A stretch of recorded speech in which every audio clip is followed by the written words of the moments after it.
ഈ അനുഗ്രഹിക്കപ്പെട്ട സമയത്തെ ഓർത്ത് ഞാൻ ദൈവത്തെ സ്തുതിക്കുന്നു. ഇങ്ങനെ അവസരമുണ്ടാക്കിയ ഈ സഭയുടെ സീനിയർ പാസ്റ്ററായിരിക്കുന്ന കർത്താവിൻ്റെ ദാസനോട് പ്രത്യേക നന്ദി. എനിക്ക് സമയം അധികമായിട്ട് വേർതിരിച്ച് തന്ന എൻ്റെ സ്നേഹിതൻ പ്രിയ ചാണ്ടി പാസ്റ്ററോടും പ്രത്യേക നന്ദി അറിയിക്കുന്നു. കോശി വൈദ്യൻ സാർ ഉൾപ്പെടെ പല പ്രിയപ്പെട്ടവർ പരിചിതരായിട്ടുണ്ട്. അവരെല്ലാം ഞാൻ പരിചയപ്പെടുത്തുവാൻ കഴിഞ്ഞാൽ, അല്ലെങ്കിൽ എന്നോടുള്ള സ്നേഹബന്ധം പറയുവാൻ തുടങ്ങിയാൽ എനിക്ക് വചനം സംസാരിപ്പാൻ സമയം കുറഞ്ഞു പോകും. അതുകൊണ്ട് അതിലേക്ക് ഞാൻ പ്രവേശിക്കുന്നില്ല. കഴിഞ്ഞ ദിവസം ഓൺലൈൻ പ്രയറിലും നിങ്ങളോടൊപ്പം പലരോടൊപ്പം തിരുവചനം ധ്യാനിപ്പാൻ വലിയവനായ ദൈവം എനിക്ക് അവസരം നൽകി. ബാംഗ്ലൂർ കർത്താവിൻ്റെ വേലയോടുള്ള ബന്ധത്തിൽ കഴിഞ്ഞ ഏകദേശം 24 വർഷത്തിലധികമായിട്ട് അസംബ്ലീസ് ഓഫ് ബോർഡിൻ്റെ പ്രവർത്തനത്തോടുള്ള ബന്ധത്തിലാകുവാൻ ദൈവം സഹായിച്ചു. 49-ലധികം വർഷം കർത്താവിൻ്റെ മഹത്വമേറിയ ശുശ്രൂഷയിൽ ഞങ്ങൾക്ക് കുടുംബമായിട്ട് അധ്വാനിപ്പാൻ ദൈവം ഭാഗ്യം തരുന്നു. ആദ്യകാലങ്ങൾ ഇന്ത്യ എവരി ഹോം ക്രൂസൈഡ് എന്ന് പറയുന്ന പ്രവർത്തനവുമായിട്ട് ബന്ധപ്പെട്ട് വിവിധ ഇടങ്ങളിൽ ഭവന സന്ദർശനങ്ങൾ നടത്തുകയായിരുന്നു. അങ്ങനെയൊക്കെയുള്ള ആ കാലങ്ങളെ ഓർത്ത് പലപ്പോഴും ഞാൻ ദൈവത്തെ സ്തുതിക്കാറുണ്ട്. 2 മക്കളെ ദൈവം ഞങ്ങൾക്ക് ദാനമായി തന്നു. ആ 2 മക്കളും കർത്താവിൻ്റെ മഹത്വമേറിയ ശുശ്രൂഷ 2 ഇടങ്ങളിലായിട്ട് ചെയ്യുന്നു എന്ന് പറയുന്നതിൽ സന്തോഷമുണ്ട്. നിങ്ങളുടെ വിലപ്പെട്ട പ്രാർത്ഥന പ്രത്യേകമായിട്ട് ഞാൻ ചോദിക്കുന്നു. എബ്രായ ലേഖനം 12-ാം അധ്യായത്തിലേക്ക് നമുക്ക് കടന്നിയെല്ലാം. എബ്രായ ലേഖനം 12-ാം അധ്യായത്തിൻ്റെ 28-29 വാക്യങ്ങൾ നമുക്ക് വായിക്കാം.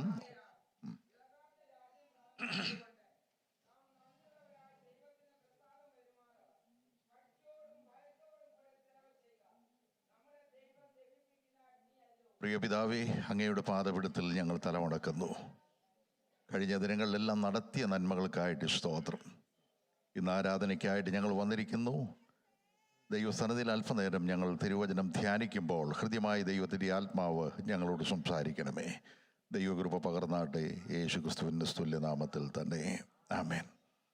ഇന്നലെ നടന്ന റിട്രീറ്റ് ഞങ്ങൾക്ക് ഒരു അനുഗ്രഹമായിരുന്നു. നല്ലവണ്ണം ഭക്ഷിച്ച് പാനം ചെയ്യുവാനൊക്കെ വലിയൊരു അവസരം കിട്ടി. അതുകൊണ്ട് എല്ലാവരും സന്തോഷത്തോടെയാണ് ഇന്നിവിടെ ആയിരിക്കുന്നതെന്നറിയാം. ഇന്നലെ അനേക പ്രിയപ്പെട്ടവരെ പരിചയപ്പെടുവാൻ കഴിഞ്ഞതും ഒരനുഗ്രഹമായിട്ട് ഞാൻ കരുതുന്നു. ഞാൻ സ്നേഹിക്കുകയും എന്നെ സ്നേഹിക്കുകയും കർത്താവിൻ്റെ വേലയിൽ എന്നെ വളരെയധികം ആദ്യകാലം മുതൽ പ്രോത്സാഹിപ്പിക്കുകയും ചെയ്ത മോളമ്മാമ ഉൾപ്പെടെയുള്ള പല പ്രിയപ്പെട്ടവരിവിടെയുണ്ട്. അവരെല്ലാം ഓർത്ത് ഞാൻ ദൈവത്തെ സ്തുതിക്കുന്നു. തിരുവചനത്തിലേക്ക് നമുക്ക് കടന്നെല്ലാം. എബ്രായ ലേഖനം അപ്പോസ്തലനായ പൗലോസിൻ്റെ ലേഖനമെന്ന് പലരും പറയുന്നുണ്ട്. ഏതായാലും അതിലൊക്കെ പല ചിന്താഗതികളുള്ളതുകൊണ്ട് അതിലേക്ക് പോകുന്നില്ല. വേദ പഠനമൊക്കെ പഠിപ്പിക്കുകയൊക്കെ ചെയ്ത സാർ ഉൾപ്പെടെയുള്ളവരുള്ളതുകൊണ്ട് ഞാൻ ഭയപ്പെട്ട് തന്നെയാണ് ഇവിടെ നിൽക്കുന്നത്. ആരെങ്കിലും എഴുതിക്കോട്ടെ. ഏതായാലും ഒരു കാര്യം നമുക്കവിടെ ഗ്രഹിപ്പാനായിട്ട് കഴിയുന്നുണ്ട്. ആരെഴുതി, എന്തിനെഴുതി എന്നുള്ളത് എബ്രായ ലേഖനത്തിൽ പ്രാധാന്യം അർഹിക്കുന്ന ഒരു വസ്തുതയായിട്ട് കാണുന്നില്ല. ലേഖനങ്ങളിൽ വളരെ പ്രാധാന്യം അർഹിക്കുന്ന ഒരു ലേഖനമെന്ന് വേണമെങ്കിൽ ഈ എബ്രായ ലേഖനത്തെക്കുറിച്ച് നമുക്ക് പറയാം. മറ്റ് ലേഖനങ്ങളൊക്കെ ആരെഴുതി, ആർക്കെഴുതി, എന്തിനെഴുതി എന്നീ കാര്യങ്ങളൊക്കെ സൂചിപ്പിക്കുന്ന ലേഖനങ്ങളാണ്. അതിൻ്റെ 1-ാം വാക്യങ്ങളൊക്കെ നമ്മൾ വായിക്കുമ്പോൾ എബ്രായ ലേഖനം ഒഴിച്ച് ബാക്കി ലേഖനങ്ങളിലെല്ലാം 1-ാമത്തെ വാക്യത്തിൽ ആ കാര്യങ്ങൾ ഓർപ്പിക്കുന്നുണ്ട്. എന്നാൽ പേര് വെച്ച് പ്രസിദ്ധി നേടുന്നതിനേക്കാൾ കർത്താവ് ആരാണ് എന്നുള്ളത് വ്യക്തമായിട്ട് ഓർപ്പിക്കുന്ന അനുഗ്രഹിക്കപ്പെട്ട ഒരു ലേഖനമെന്ന് അതിൻ്റെ മുഖവരിയായിട്ട് പറയുന്നതിൽ എനിക്ക് വളരെ സന്തോഷമുണ്ട്. മറ്റ് ലേഖനകർത്താക്കന്മാരൊക്കെ പേര് വെച്ചിട്ടുണ്ട്. ആരാണ് എഴുതിയത്, എന്തിനാണ് എഴുതിയത്, ആർക്കു വേണ്ടിയാണ് എഴുതിയത്. എന്നാൽ പേര് വെച്ച് വലിയ പ്രസിദ്ധി നേടുവാൻ ഈ ലേഖനകാരന് വലിയ താല്പര്യമില്ല. എന്നാൽ വിഷയം അവതരിപ്പിക്കണമെന്നുള്ള വലിയ താല്പര്യം അദ്ദേഹത്തിനുണ്ട്. നമുക്കറിയാം, ഓരോ അധ്യായങ്ങളും ബൈബിൾ ക്ലാസ്സുകൾ എടുക്കുവാൻ കഴിവുള്ളവരുള്ളത് കൊണ്ട് അവർ പഠിപ്പിക്കുമ്പോൾ ഓരോ അധ്യായത്തിലും നമ്മുടെ കർത്താവ് ആര് എന്നുള്ള വ്യക്തമായ കാര്യങ്ങൾ ഓർപ്പിക്കുന്നുണ്ട്. ഒറ്റ വാക്കിൽ സംക്ഷിപ്തമായിട്ട് പറഞ്ഞു കഴിഞ്ഞാൽ എല്ലാവരിലും ശ്രേഷ്ഠനാണ് നമ്മുടെ കർത്താവ് എന്നുള്ളത് വെളിപ്പെടുത്തുന്ന അനുഗ്രഹിക്കപ്പെട്ട ഒരു ലേഖനമാണ് ഈ എബ്രായ ലേഖനം എന്ന് പറയുന്നതിൽ സന്തോഷമുണ്ട്. നാം വായിച്ചു കേട്ട ആ ഭാഗത്തിലേക്ക് നമുക്ക് കടന്നിയെല്ലാം. ഈ വായിച്ച വേദഭാഗത്ത് എഴുതിയ ലേഖനകാരൻ ഇങ്ങനെ ഓർപ്പിക്കുകയാണ്: ആകയാൽ നമ്മൾ ഒരുമിച്ചൊന്ന് വായിക്കുന്ന നല്ലതാണ്. ബൈബിൾ സ്റ്റഡിയാണല്ലോ ഈ രാവിലെ. ആകയാൽ ഇളകാത്ത ഒരു രാജ്യം പ്രാപിക്കുന്നത് കൊണ്ട് നാം എങ്ങനെയായിരിക്കണം? 3 കാര്യങ്ങളോട് പറയുന്നുണ്ട്. 1, നന്ദിയുള്ളവരായിരിക്കണം. 2, ദൈവത്തിന് പ്രസാദം വരുമാറ് ഭക്തിയോടും ഭയത്തോടും സേവ ചെയ്യുന്നവരായിരിക്കണം. എന്തുകൊണ്ട് എന്നവിടെ പറയുന്നുണ്ട്. എന്തുകൊണ്ടാ? നമ്മുടെ ദൈവം ദഹിപ്പിക്കുന്ന അഗ്നിയാണ്. നമ്മുടെ ദൈവം ആര് എന്നുള്ളത് ഇവിടെ തെളിയിക്കുന്നുണ്ട്. നമ്മുടെ ദൈവം ദഹിപ്പിക്കുന്ന അഗ്നിയാണ്. ഇളകുന്ന ഒരു ലോകത്തിലാണ് നാം ജീവിക്കുന്നത്. കലങ്ങിക്കൊണ്ടിരിക്കുന്ന ഒരു കാലഘട്ടത്തിലാണ് നാം ജീവിക്കുന്നത്. വല്ലാത്ത ഒരു മേഖലയിൽ ഈ കാലങ്ങളിൽ നാം ജീവിക്കുമ്പോൾ അനേക ലോക മനുഷ്യർ ഞെട്ടലോടുകൂടിയാണ് ഈ കാലങ്ങളായിരിക്കുന്നത്. പ്രത്യേകിച്ച് അമേരിക്കൻ ഐക്യനാടുകളിലായിരിക്കുന്ന പ്രിയപ്പെട്ടവരോടും ചോദിച്ചു കഴിഞ്ഞാൽ എന്താണ് ഇനി സംഭവിക്കാൻ പോകുന്നത് എന്ന് പലർക്കും പറയുവാൻ കഴിയാത്ത ഒരു സാഹചര്യത്തിലാണ് ജീവിക്കുന്നത്. ഞങ്ങളിപ്പോൾ വിസിറ്റിങ്ങിന് വന്ന് ആദ്യമായിട്ടാണ് വരുന്നതിൻ്റെ തലേദിവസം വരെ വരാനൊക്കുമെന്ന് ഞങ്ങൾക്ക് അറിയത്തില്ലായിരുന്നു. വല്ലാത്ത ഒരവസ്ഥയായിരുന്നു. എന്നാൽ സാഹചര്യങ്ങൾ അനുകൂലമായിട്ട് നമുക്ക് ലഭിക്കുന്നു. പലരും നാട്ടിലേക്ക് പോകാൻ താല്പര്യപ്പെടുന്നവർ കഴിഞ്ഞ ദിവസമൊക്കെ പരിചയപ്പെട്ടപ്പോൾ പറഞ്ഞു, പോയാൽ എങ്ങനെയാണെന്ന് ഞങ്ങൾക്ക് അറിയത്തില്ല, തിരിച്ചു വരാനൊക്കുമോ? വല്ലാത്ത ഒരു ഇളകുന്ന സാഹചര്യങ്ങൾ ഇപ്പോൾ നാം ഈ ലോകത്തിൽ കണ്ടുകൊണ്ടിരിക്കുമ്പോൾ ദൈവമക്കളുടെ ഏറ്റവും വലിയൊരു പ്രത്യാശ എന്ത് എന്ന് ചോദിച്ചു കഴിഞ്ഞാൽ, ഇളകാത്ത ഒരു രാജ്യം സ്വർഗത്തിൽ എനിക്ക് വേണ്ടിയുണ്ട്. നിലനിൽക്കുന്ന ഒരു ഭവനം എനിക്ക് വേണ്ടി ദൈവം ഒരുക്കിക്കൊണ്ടിരിക്കുകയാണ്. ലോകത്തിൽ നടക്കുന്ന ഈ യുദ്ധങ്ങളും ക്ഷാമങ്ങളും ഭൂകമ്പങ്ങളും ഇതെല്ലാം വിളിച്ചറിയിക്കുന്ന ഒരു കാര്യമുണ്ട്. നമ്മുടെ കർത്താവ് വരാറായി. Price the Lord. ഈ കർത്താവിൻ്റെ വരവിനെ കുറിച്ചില്ലാത്ത ഒരു പ്രസംഗം കേൾക്കാതിരിക്കുക നല്ലതെന്നാണ് എൻ്റെ അഭിപ്രായം. കാരണം ഈ കാലങ്ങളിൽ കർത്താവിൻ്റെ വരവിനോട് നാം സമീപമായിരിക്കുമ്പോൾ വളരെ പ്രത്യാശയോടെ ദൈവപാദപീഠത്തിൽ വരുന്നവർ ദൈവത്തെ മഹത്വപ്പെടുത്തുന്ന കാര്യത്തിൽ ഒരു മുടക്കം വരുത്തുവാൻ ഒരിക്കലും പാടില്ല. ഇന്ന് നാം കൂടി വന്നിരിക്കുന്നത് ദൈവത്തിൻ്റെ സന്നിധിയിലാകയാൽ കർത്താവിൻ്റെ വരവടുത്തു എന്നുള്ളത് ഓർത്ത് നമ്മുടെ കരങ്ങളെ ഉയർത്തി ഒന്ന് ദൈവത്തെ സ്തുതിപ്പാനായിട്ട് കഴിയുമോ? Price the Lord. Bible class എടുക്കാൻ ചൂട് കിട്ടാൻ വേണ്ടി നിങ്ങൾ സ്തുതിക്കാനല്ല ഞാൻ പറഞ്ഞത്. കാരണം ഞാൻ ബ്രദറൻ അനുഭവത്തിൽ ജീവിച്ച ഒരു വ്യക്തിയാണ്. ആ അനുഭവത്തിൽ നിന്നാണ് ഈ അനുഭവത്തിലേക്ക് വന്നത്. അതുകൊണ്ട് ആരും സ്തുതിച്ചില്ലെങ്കിലും ദൈവം തന്നിരിക്കുന്ന ആലോചന പറയും. അത് വേറൊരു കാര്യം. ഇവിടെ വായിപ്പാനായിട്ട് കഴിയുന്ന 3 പ്രധാനപ്പെട്ടതായ കാര്യമാണ്. ഇളകുന്ന ലോകത്തായിരിക്കുന്ന ദൈവജനമായ നമ്മൾ ഇളകാത്ത ഒരു രാജ്യം സ്വർഗത്തിൽ നമുക്ക് വേണ്ടി ദൈവം ഒരുക്കുന്നത് കൊണ്ട്, ഒരു ഭവനം നമുക്ക് വേണ്ടി ഒരുക്കുന്നത് കൊണ്ട് 3 പ്രധാനപ്പെട്ട കാര്യങ്ങൾ ചെയ്യണം. 1, നന്ദിയുള്ളവരായിരിക്കണം. പണ്ടൊക്കെയുള്ള ഭവനങ്ങളിൽ കടന്നു ചെന്ന് കഴിഞ്ഞാൽ ഞങ്ങൾ ഭവന സന്ദർശന പരിപാടികളായിരുന്നു. കോശുവൈദ്യൻ സാറിനറിയാം, ഇന്ത്യ വിരിഹങ്കൂസ് എന്നെ ഒത്തിരി സപ്പോർട്ട് ചെയ്ത ഒരു ദൈവദാസനെ. അദ്ദേഹം പുനലൂർ തന്നെ ആയിരിക്കുമ്പോൾ ഞാൻ പത്തനാപുരം, കൊല്ലം, പുനലൂർ, മാവേലിക്കര ഇങ്ങനെ പല ഭാഗങ്ങളിൽ വർക്ക് ചെയ്തതാണ്. ചില ഭവനങ്ങളിലൊക്കെ കടന്നു ചെന്ന് കഴിഞ്ഞാൽ അവിടെ കാണുന്ന ഒരു ബോർഡ് ഞാൻ ശ്രദ്ധിച്ചിട്ടുണ്ട്. കൗണ്ട് യുവർ ബ്ലെസ്സിങ്സ് എന്നൊരു ബോർഡുണ്ട്. ദൈവം ചെയ്ത നന്മകളെ ഓർക്കണം. ഇന്ന് പല ഭവനങ്ങളിലും ഇല്ല. മറ്റൊരു ബോർഡ് പലയിടത്ത് കണ്ടിട്ടുണ്ട്. ഇന്ന് നീ വേദപുസ്തകം വായിച്ചുവോ, ഇന്ന് നീ പ്രാർത്ഥിച്ചുവോ, ഈ ബോർഡും കണ്ടിട്ടുണ്ട്. എന്തിനാണെന്നറിയാമോ? ഓർപ്പിക്കേണ്ട ഒരു കാര്യമായതുകൊണ്ടാണ്. ഇന്ന് പലയിടത്തും ആ ബോർഡുകളില്ല, വേറെ പല ബോർഡുകളുണ്ട്. പോകട്ടെ. ഒന്ന് ഞാൻ പറയട്ടെ, കൗണ്ട് യുവർ ബ്ലെസ്സിങ്സ്. ഈ ദേശത്തായിരിക്കുന്ന എൻ്റെ മാന്യ സഹോദരങ്ങളെ, ദൈവം നമുക്ക് വേണ്ടി ചെയ്ത നന്മകളെ ഓർത്ത് നന്ദിയുള്ളവരായിട്ട് നാം ജീവിക്കണം. അർഹതയില്ലാത്ത ഒത്തിരി സംഗതികൾ ദിനംതോറും ദൈവം നമുക്ക് വേണ്ടി പ്രവർത്തിക്കുന്നില്ലേ? നിങ്ങൾക്ക് വേണ്ടിയുണ്ട്, ഞങ്ങൾക്ക് വേണ്ടിയുണ്ട്. പലപ്പോഴും ഞങ്ങൾ കുടുംബമായിട്ട് യാത്ര ചെയ്യുമ്പോഴൊക്കെയും ഭവനത്തിലായിരിക്കുമ്പോഴൊക്കെ കണ്ണുനീരോടെ ദൈവത്തോട് പറഞ്ഞിട്ടുണ്ട്, ദൈവമേ, നീ ചെയ്ത നന്മകളെ ഓർത്താൽ എങ്ങനെ ദൈവത്തെ മഹത്വപ്പെടുത്താതിരിക്കാൻ കഴിയും? പ്രിയമോളമാമയ്ക്ക് ഞങ്ങളുടെ എല്ലാ ചരിത്രവും അറിയാം. ആരംഭകാലം ഞങ്ങൾ കൊല്ലത്തായിരുന്നു. എല്ലാ ചരിത്രവും അറിയാം. ഒന്നുമില്ലായ്മയുടെ ഒരു അനുഭവത്തിൽ ഭവനങ്ങൾ കയറിയിറങ്ങിയ സാഹചര്യത്തിൽ നിന്ന് വലിയ നന്മകൾ ദൈവം ഞങ്ങളുടെയും ജീവിതത്തിൽ തന്നിരിക്കുമ്പോൾ എത്ര സ്തുതിച്ചാലും മതി വരികയില്ല, എത്ര ദൈവത്തെ മഹത്വപ്പെടുത്തിയാലും അത് വരികയില്ല. അർഹതയില്ലാത്ത സ്ഥാനത്ത് ചൊരിയപ്പെട്ട ദൈവത്തിൻ്റെ കരുണകളെയും കൃപകളെയും ഓർത്ത് നമുക്ക് ദൈവത്തെ മഹത്വപ്പെടുത്തുവാൻ വകയുണ്ട്. ആരോടൊക്കെ നാം നന്ദിയുള്ളവരായിരിക്കണം? ഒന്ന്, ദൈവത്തോട് നന്ദിയുള്ളവരായിരിക്കണം. ഏറ്റവും പ്രധാനമായി പ്രാർത്ഥിച്ചപ്പോൾ പ്രിയ സഹോദരൻ പ്രാർത്ഥിക്കുകയുണ്ടായല്ലോ, എൻ മനമേ യഹോവയെ വാഴ്ത്തുക, എൻ്റെ സർവ്വാന്തരംഗമേ അവൻ്റെ വിശുദ്ധനാമത്തെ വാഴ്ത്തുക. എൻ മനമേ യഹോവയെ വാഴ്ത്തുക, അവൻ്റെ ഉപകാരങ്ങൾ ഒന്നും മറക്കരുത്, ഒന്നും മറക്കരുത്. ദൈവം ചെയ്യുന്ന നന്മകളെ ഓർത്ത് നന്ദിയുള്ളവരായിട്ട് ജീവിപ്പാൻ ദൈവം നമ്മെക്കുറിച്ച് താല്പര്യപ്പെടുക. രണ്ടാമത്തെ കാര്യം മറക്കരുത്, നമ്മോട് സ്നേഹത്തോടെ സഹായം ചെയ്ത് നമുക്ക് വേണ്ടി കരുതുന്ന, നമുക്ക് വേണ്ടി പ്രാർത്ഥിക്കുന്ന അനേക വ്യക്തികളുണ്ട്. അവരോട് നമ്മൾ നന്ദിയുള്ളവരായിരിക്കണം. അത് വളരെ ശ്രദ്ധിക്കണം കേട്ടോ. ദൈവത്തോടും മനുഷ്യരോടും നന്ദിയുള്ളവരായിരിക്കുക എന്നുള്ളത് നമ്മുടെ ഒരു കടമയായിട്ട് മാറട്ടെ. പലപ്പോഴും നമ്മുടെ കുഴപ്പം എന്താണെന്നറിയാമോ? നമുക്കുള്ള നന്മകളെ നാം ഓർത്ത് ദൈവത്തെ സ്തുതിക്കാതെ മറ്റുള്ളവരെ നാം നോക്കിയിട്ട് ആസാഫിനെ പോലെ പിറുപിറുക്കുക.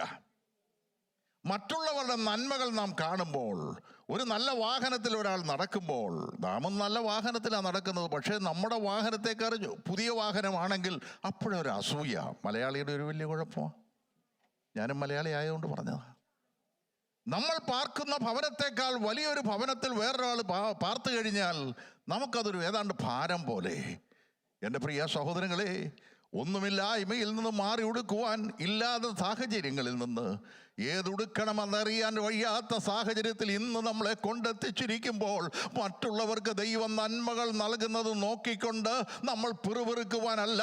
എൻ്റെ ദൈവമേ, എൻ്റെ ജീവിതത്തിൽ ഇത്രത്തോളം നീ തന്നല്ലോ, എനിക്ക് വേണ്ടി ദൈവം പ്രവർത്തിച്ചല്ലോ എന്ന് ഓർത്തുകൊണ്ട് ആ ദൈവത്തോട് നന്ദി പറയുവാൻ കഴിയുമെങ്കിൽ അതിലൂടെയാണ് പിന്നെയും നമുക്ക് അനുഗ്രഹങ്ങളെ പ്രാപിപ്പാൻ കഴിയുന്നത്. ദൈവത്തോടും മനുഷ്യരോടും നന്ദിയുള്ളവരായിരിക്കണം. 73-ാം സങ്കീർത്തനം ആസാഫിൻ്റെ സങ്കീർത്തനമാണല്ലോ. ഈ ആസാഫിൻ്റെ സങ്കീർത്തനത്തിൽ ആദ്യത്തെ 16 വാക്യങ്ങൾ നമ്മൾ നോക്കുകയാണെങ്കിൽ ആ 16 വാക്യങ്ങളിലും ആകപ്പാടെ പരാതിയാണ് അവിടെ വായിക്കുന്നത്. പരാതികൾ. ദുഷ്ടൻ്റെ സൗഖ്യം കണ്ടിട്ട്, കണ്ണുന്തി നിൽക്കുന്നത് കണ്ടിട്ട് അഹങ്കാരികളോട് അസൂയ തോന്നി ആകമാനം പിറുപിറുക്കുക. പക്ഷേ ആസാഫ് അവസാന രംഗത്തിലേക്ക് വന്നു കഴിഞ്ഞപ്പോൾ അതിൻ്റെ 17-ാം വാക്യത്തിൽ അവിടെ നമുക്ക് ഇങ്ങനെ വായിപ്പാൻ കഴിയുന്നുണ്ട്: ഒടുവിൽ ഞാൻ ദൈവത്തിൻ്റെ ആ വിശുദ്ധ മന്ദിരത്തിൽ ചെന്നു, അവരുടെ അന്തം എന്താകുമെന്ന് ഞാൻ ചിന്തിച്ചു കഴിഞ്ഞപ്പോൾ എനിക്കൊരു കാര്യം പിടികിട്ടി. അവർ വഴുവഴുപ്പിലാണ് ഞാൻ ആയിരിക്കുന്നത്, ഞാൻ ഉറച്ച സ്ഥലത്താണ് നിൽക്കുന്നത്. Price the Lord. മാന്യ സഹോദരങ്ങളെ, ദൈവം നമ്മെ ആക്കിയിരിക്കുന്നത് എവിടെ? നമ്മൾ ആയിരിക്കുന്ന നിലവാരം എങ്ങനെ? ഇതെല്ലാം ദൈവം എനിക്ക് വേണ്ടി പ്രവർത്തിച്ചതാണെന്ന് ഓർത്തു കഴിഞ്ഞാൽ എങ്ങനെ നമ്മുടെ ദൈവത്തിന് നമുക്ക് മഹത്വം കരയറ്റാതിരിപ്പാൻ കഴിയും? മൗനമായിരിക്കേണ്ട ഒരു സ്ഥലമല്ല ആലയം. ദൈവത്തെ നാം സ്തുതിക്കണം, ദൈവത്തെ നാം ആരാധിക്കണം, ദൈവത്തോട് നാം നന്ദി പറയുന്നവരായിരിക്കണം. Price the Lord. എന്നിട്ട് അദ്ദേഹം ആസാഫ് ഓർപ്പിക്കുന്ന 28-ാമത്തെ വാക്യം കൂടി ഒന്ന് വായിച്ചു.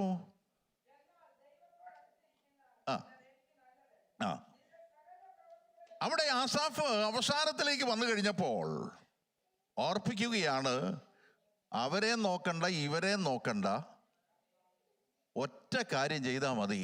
അവരെ നോക്കിയാലും ഇവരെ നോക്കിയാലും നമ്മൾ തകർന്നു പോകും. ആസാഫ് ഒരു നല്ല ഗുണപാഠം അവിടെ നൽകുന്നുണ്ട്. എന്നാൽ ദൈവത്തോട് അടുത്തിരിക്കുന്നത് എനിക്ക് നല്ലത്.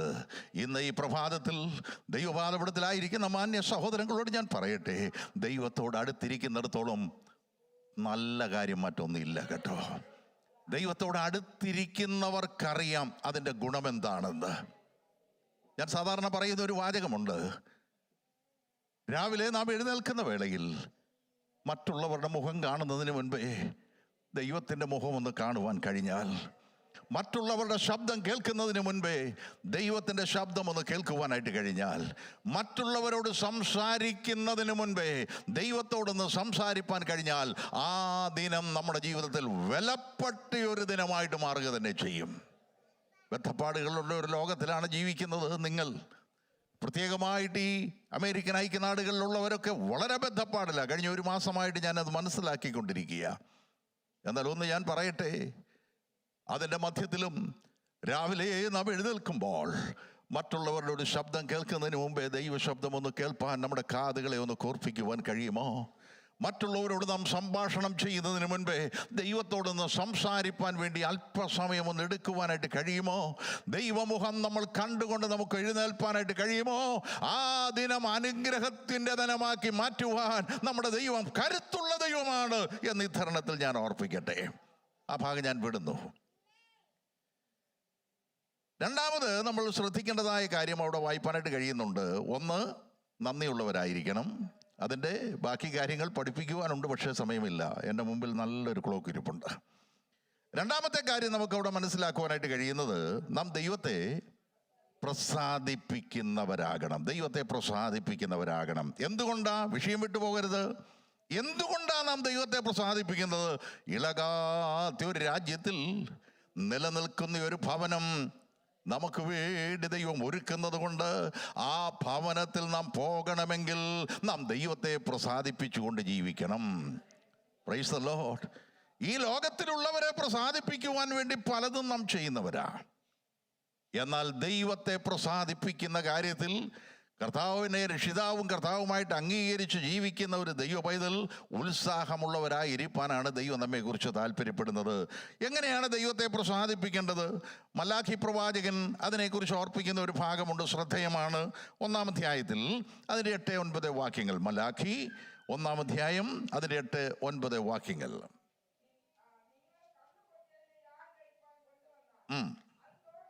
ആ ആ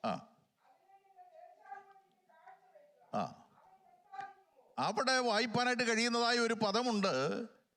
നിങ്ങൾ ഈ കണ്ണു പൊട്ടിയതിനെയും മുടന്തുള്ളതിനെയും കൊണ്ടുവരുന്നുവെങ്കിൽ അതൊന്നും ദോഷമുള്ള കാര്യമല്ല, അതെങ്കിലും കൊണ്ടുവന്നല്ലോ. പക്ഷേ പ്രവാചകൻ ഓർപ്പിക്കുന്നതായ ഒരു പദം ശ്രദ്ധിച്ചു നോക്കിക്കഴിഞ്ഞാൽ, നിങ്ങളെ ദേശാധിപതിക്ക് ഇതിനെ കൊണ്ടൊന്ന് കാഴ്ചവെച്ച് നോക്കി, അദ്ദേഹം അതിൽ പ്രസാദിക്കുമോ? അടുത്തത്, നിങ്ങളോട് കൃപ തോന്നുമോ? ആ ദേശാധിപതി അത് നോക്കിക്കഴിയുമ്പോൾ തന്നെ കൊണ്ടുവന്നല്ലോ എന്നുള്ളതല്ല അദ്ദേഹം നോക്കുന്നത്. കണ്ണുപൊട്ടിയതാണ്, മുടന്തുള്ളതാണ്, അത് നമുക്ക് വലിയൊരു കാര്യമായിട്ട് നമുക്ക് തോന്നുന്നത്. പക്ഷെ ദേശാധിപതി അതിൽ പ്രസാദിക്കത്തില്ല. ദൈവം പ്രസാദിക്കണമെങ്കിലും ഏറ്റവും നല്ലത് കൊടുത്ത് ദൈവത്തിൻ്റെ നാമത്തിൻ്റെ മഹത്വത്തിനായിട്ട് പ്രയോജനപ്പെടുത്തുവാൻ ഉത്സാഹിക്കണം. Praise the lord. ഞാൻ എൻ്റെ സഭയിൽ പറയാറുണ്ട്, കഴിഞ്ഞ 24 വർഷമായിട്ട് ഞാൻ ഒരേ സഭയിൽ തന്നെ ശുശ്രൂഷിച്ചുകൊണ്ടിരിക്കുക. ആ സഭയിൽ പലപ്പോഴും ഞാൻ പറയാറുള്ളൂ, സ്റ്റുഡൻസ് ഒക്കെ അവിടെ വരുന്നുണ്ട്. ഒരു 10-75ഓളം സ്റ്റുഡൻസ് പല കോളേജുകളിൽ നിന്ന് വരുന്നുണ്ട്. ഈ കുഞ്ഞുങ്ങളൊക്കെ ഇല്ലായ്മയിൽ നിന്നാണ്. അവർ ചിലപ്പോൾ കൊണ്ടിടുന്നതായ ഓഫറിങ് ഞങ്ങളുടെ സഹോദരന്മാർ എണ്ണി വരുമ്പോഴത്തേന് പലപ്പോഴും എന്നെ എടുത്ത് കാണിച്ചിട്ടുണ്ട്. കീറിയതും ദ്വാരമുള്ളതും ഒക്കെയുള്ളതായ നോട്ടുകൾ കൊണ്ടിടാറുണ്ട്. ആരായിട്ടത് നമുക്കറിയത്തില്ല, അവരുടെ ഇല്ലായ്മയിൽ നിന്നാണ് ഇടുന്നത്. പക്ഷെ ഒരു കാര്യം ഞാൻ അവിടെ പറയാറുണ്ട്, ദൈവത്തിന് നാം കൊടുക്കുന്നത് ഏറ്റവും നല്ലതായിരിക്കണം. ഒരാഴ്ചയിൽ നമ്മുടെ കയ്യിൽ വരുന്ന ആ നോട്ടിൽ നല്ലൊരു നോട്ട് മാറ്റി വെച്ചിട്ട് സ്തോത്ര കാഴ്ച ഇട്ടണമെന്ന് ഞാൻ പലപ്പോഴും പറയാറുണ്ട്. Price the Lord. അല്ലെങ്കിലുള്ള കുഴപ്പം എന്താണെന്നറിയാമോ? ദൈവദാസന്മാരായ ഞങ്ങൾ സ്റ്റേജിൽ നിന്ന് പ്രാർത്ഥന പ്രാർത്ഥിക്കും, കർത്താവേ ഇരട്ടി പ്രതിഫലം അവർക്ക് കൊടുക്കണമേ. പിന്നെ കിട്ടുന്നത് മുഴുവൻ കീറിയതായിരിക്കും. കീറിയത് ദൈവത്തിന് കൊടുത്തു കഴിഞ്ഞാൽ പിന്നെ കിട്ടുന്നത് മുഴുവൻ ഈ അനുഗ്രഹം അങ്ങോട്ട് ഏറ്റു കഴിഞ്ഞാൽ പിന്നെ എല്ലാം വല്ലാത്ത പ്രശ്നമായിട്ട് മാറും. അങ്ങനെ അതിലേക്ക് ഞാൻ പോകുന്നില്ല. ഒന്ന് ഞാൻ പറയട്ടെ, ഏറ്റവും നല്ലത് ദൈവത്തിന് കൊടുത്ത് ദൈവത്തെ പ്രസാദിപ്പിക്കുക എന്നുള്ളത് നമ്മുടെ കടമയായി തീരട്ടെ. എങ്ങനെ നാം ദൈവത്തെ പ്രസാദിപ്പിക്കണം? നല്ലത് കർത്താവിന് വേണ്ടി കൊടുക്കുക. ഒന്നുകൂടെ പറഞ്ഞു കഴിഞ്ഞാൽ, നമ്മുടെ ഭവനത്തിൽ തലമുറകളെ ദൈവം ദാനമായി തരുമ്പോൾ അതിലേറ്റവും നല്ലതിനെ ദൈവത്തിന് വേണ്ടി കൊടുപ്പാനായിട്ട് കഴിഞ്ഞാൽ ആ കുടുംബത്തെ ദൈവത്തിന് അനുഗ്രഹിക്കാതിരിക്കാൻ ഒക്കത്തില്ല. ഞങ്ങൾക്ക് കുഞ്ഞുങ്ങൾ ഉണ്ടായി കഴിഞ്ഞപ്പോൾ ഞങ്ങൾ ദൈവത്തോട് പ്രാർത്ഥിച്ച പ്രധാനപ്പെട്ട കാര്യം അതാ, കർത്താവേ ഞങ്ങളുടെ കുഞ്ഞുങ്ങളിൽ ഒരെണ്ണമെങ്കിലും കർത്താവിൻ്റെ വേലക്കാരായിട്ട് മാറണം. എന്നാൽ ദൈവത്തിൻ്റെ കൃപയാൽ ഞങ്ങളുടെ കുഞ്ഞുങ്ങൾ രണ്ടുപേരും, ഞങ്ങൾ ആവശ്യപ്പെട്ടിട്ടല്ല, രണ്ടുപേരും ഞങ്ങളോട് പറഞ്ഞു, പപ്പ മമ്മി ഞങ്ങൾ തിരുവചനം പഠിച്ച് കർത്താവിൻ്റെ വേല ചെയ്യുവാൻ താല്പര്യപ്പെടുക. ഫ്ലോറിഡയിൽ കർത്താവിൻ്റെ വേലയിൽ ഞങ്ങളുടെ മകനും കുടുംബവും ഇപ്പോഴായിരിക്കുന്നു. ഉപരിപഠനം നടത്തിക്കൊണ്ടിരിക്കുന്നു. ഒന്ന് ഞാൻ പറയട്ടെ, അർഹതകളൊന്നുമില്ലായിരുന്നെങ്കിലും ഞങ്ങളുടെ തലമുറകളും കർത്താവിന് വേണ്ടി ആത്മാക്കളെ നേടുന്നത് കണ്ട് സന്തോഷിപ്പാൻ ദൈവം ഒരുക്കുന്ന ഭാഗ്യത്തെ ഓർത്ത് ദൈവത്തെ സ്തുതിക്കുകയാണ്. അതിലൂടെ ഒരു കാര്യം കൂടെ ഓർപ്പിക്കട്ടെ, ഭവനങ്ങളിൽ പ്രാർത്ഥിക്കുമ്പോൾ മാതാപിതാക്കൾ ഒരുമിച്ച് പ്രാർത്ഥിക്കണം. കർത്താവേ, ഞങ്ങളുടെ തലമുറകളിൽ ഒരെണ്ണമെങ്കിലും നല്ല ജോലി ചെയ്തോട്ടെ, പക്ഷേ കർത്താവിൻ്റെ വേല എന്നുള്ളത് വിട്ടുകളയാതെ ഒരെണ്ണമെങ്കിലും കർത്താവിൻ്റെ വേലക്കാരനായി വേലക്കാരിയായിട്ട് മാറുവാൻ ദൈവമേ അങ്ങ് ഇടയാക്കണമേ എന്ന് പറഞ്ഞ് ഒന്ന് സമർപ്പണം ചെയ്ത് പ്രാർത്ഥിപ്പാനായിട്ട് കഴിഞ്ഞാൽ ആ കുടുംബത്തെ ദൈവം അനുഗ്രഹിക്കാതെ ഇരിക്കുകയില്ല. ഉന്നത ഉദ്യോഗസ്ഥം ചെയ്തോട്ടെ, എന്നാൽ അതിൻ്റെ മധ്യത്തിൽ പോലും കർത്താവിന് വേണ്ടി പ്രയോജനപ്പെടുന്ന ഒരു അനുഭവത്തിൽ നമ്മുടെ തലമുറകളായി തീരട്ടെ. ഞാൻ പറഞ്ഞതിൻ്റെ ചുരുക്കം, ഏറ്റവും നല്ലതിനെ കർത്താവിന് വേണ്ടി സമർപ്പിക്കുവാനുള്ള ഒരു ഒരുക്കം നമ്മുടെ ജീവിതത്തിൽ ഉണ്ടാകണം. എൻ്റെ ഭവനത്തിൽ എന്നെ കർത്താവിന് വേണ്ടി സമർപ്പിച്ചതാ. എൻ്റെ സഹോദരൻ 2 കാലം തളർന്നയാളാ, കുടുംബസ്ഥനാ, 2 മക്കളുണ്ട്, 2 പേര് UK പക്ഷേ എൻ്റെ മാതാവ് ആരോഗ്യത്തോടെ കിട്ടിയപ്പോൾ, 2 കുഞ്ഞുങ്ങൾ ഈ ലോകത്തിൽ നിന്ന് മാറ്റപ്പെട്ട് ഞങ്ങളുടെ ഭവനത്തിൽ എന്നെ ആരോഗ്യത്തോടു കൂടെ കിട്ടുകഴിഞ്ഞപ്പോൾ, എൻ്റെ മാതാവും പിതാവും ബ്രദറിന് അനുഭവത്തിൽ നിൽക്കുമ്പോൾ അവരെന്നെ ദൈവസന്നിധിയിൽ സമർപ്പിച്ച്, കർത്താവേ, ഇവൻ്റെ ഭാവിയിൽ ആരോഗ്യത്തോടെ കർത്താവിൻ്റെ വേല ചെയ്യണം. അതുകൊണ്ട് വളരെ കൊച്ചു പ്രായത്തിൽ തന്നെ കർത്താവിന് വേണ്ടി ഇറങ്ങിത്തിരിപ്പാൻ കഴിഞ്ഞു. പോകട്ടെ, ഞങ്ങളെ ഓർത്ത് പ്രാർത്ഥിക്കുക.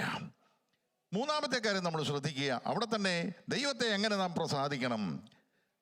അവിടെ 19-ാം സങ്കീർത്തനത്തിൽ നമുക്ക് വായിപ്പാനായിട്ട് കഴിയുന്നുണ്ട്. അതിൻ്റെ 14-ാമത്തെ വാക്യം ഒന്ന് വായിക്കാമോ? 19-ാം സങ്കീർത്തനം 14-ാമത്തെ വാക്യം.